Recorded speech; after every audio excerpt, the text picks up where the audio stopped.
अस्सलाम वालेकुम। आज हम स्टार्ट करेंगे future continuous tense. Future continuous tense यानी फ़ेल मुस्तकबिल जारी। डेफिनेशन ये है कि the future continuous tense is use to express action at a particular moment in the future, यानी वो काम जो आने वाले ज़माने में होने वाला हो एक ख़ास वक्त में। अगर उर्दू में इसको डिफ़ाइन करें तो एक ख़ास लम्हे में होने वाले काम के इजहार के लिए इस्तेमाल किया जाता है।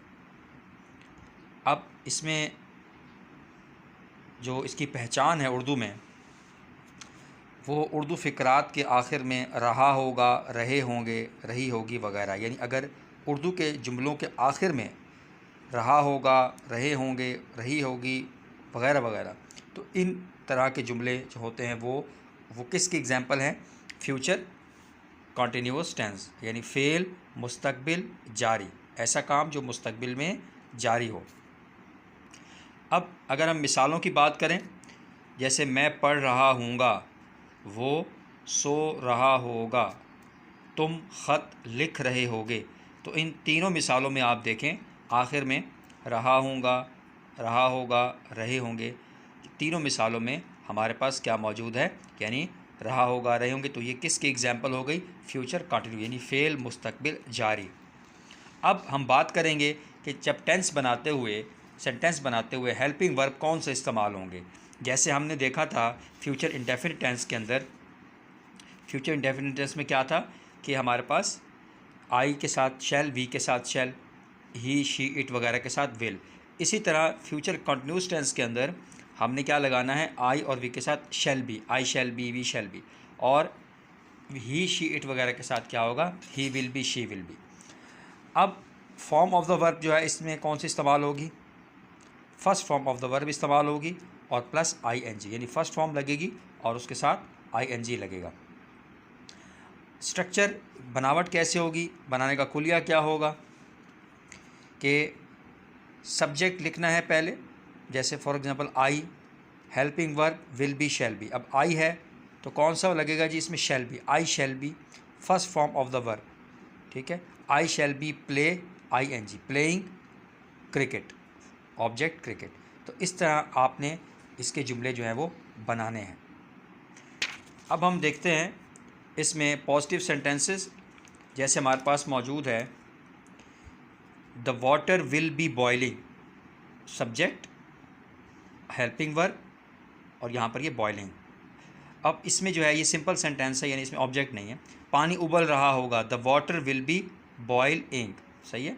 उसके बाद we shall be breaking the sticks, देखिए वी आ रहा है ना, तो शैल बी, हम छड़ियाँ तोड़ रहे होंगे, we shall be breaking the sticks.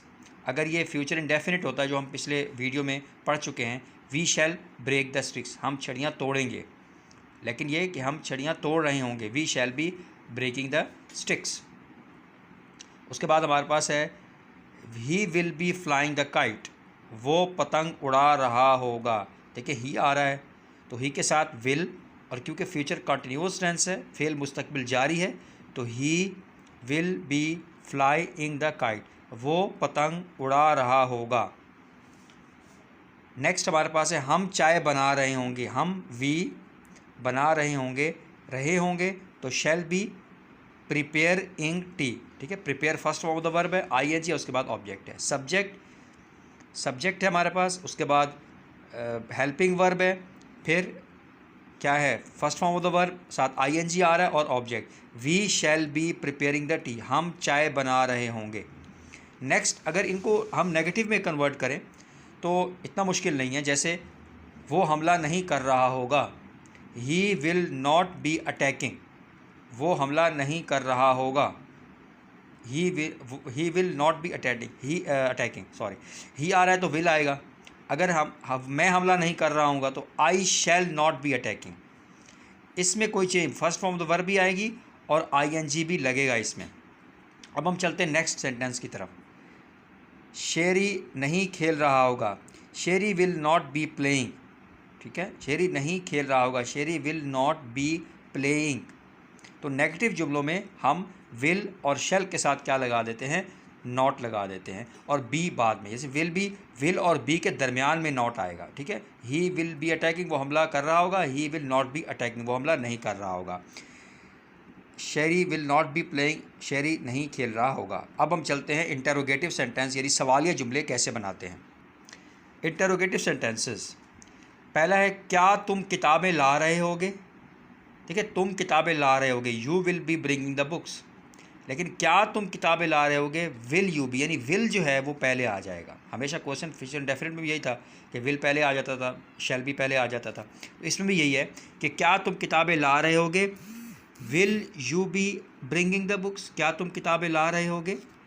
क्या हम तैर रहे होंगे, शैल वी बी स्विमिंग, ठीक है, शैल वी बी स्विमिंग, शैल पहले आ जाएगा, लास्ट में क्वेश्चन मार्क लगाना नहीं भूलना आपने। क्या वो खौफ से कांप रहा होगा, will he be trembling with fear, trembling यानी कांपना डर की वजह से।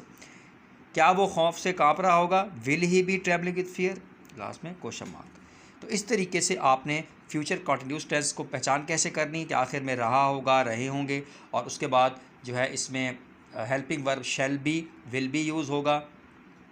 नेक्स्ट जो है उसमें अब जो बनाने का तरीका क्या है कि उसमें सब्जेक्ट आएगा, फिर शैल बी या विल बी आएगा, फिर first form of the verb आएगी, साथ आईएनजी लगेगा और फिर प्लस उसका ऑब्जेक्ट आएगा, ठीक है। नेगेटिव में हम विल और शैल के साथ विल बी विल नॉट भी हो जाएगा और shall be will shall not भी हो जाएगा।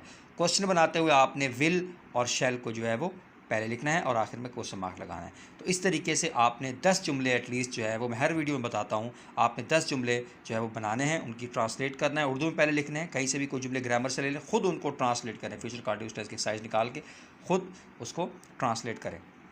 तो उसके बाद यह है कि जितना आप ज़्यादा प्रैक्टिस करेंगे उतना आपके लिए फ़ायदा है, ठीक है। वीडियो को लाइक करें, चैनल को ज़रूर सब्सक्राइब करें ताकि आने वाली जो वीडियोज़ हैं वो आपको बर वक्त मिलती रहें। थैंक यू, अल्लाह हाफिज़।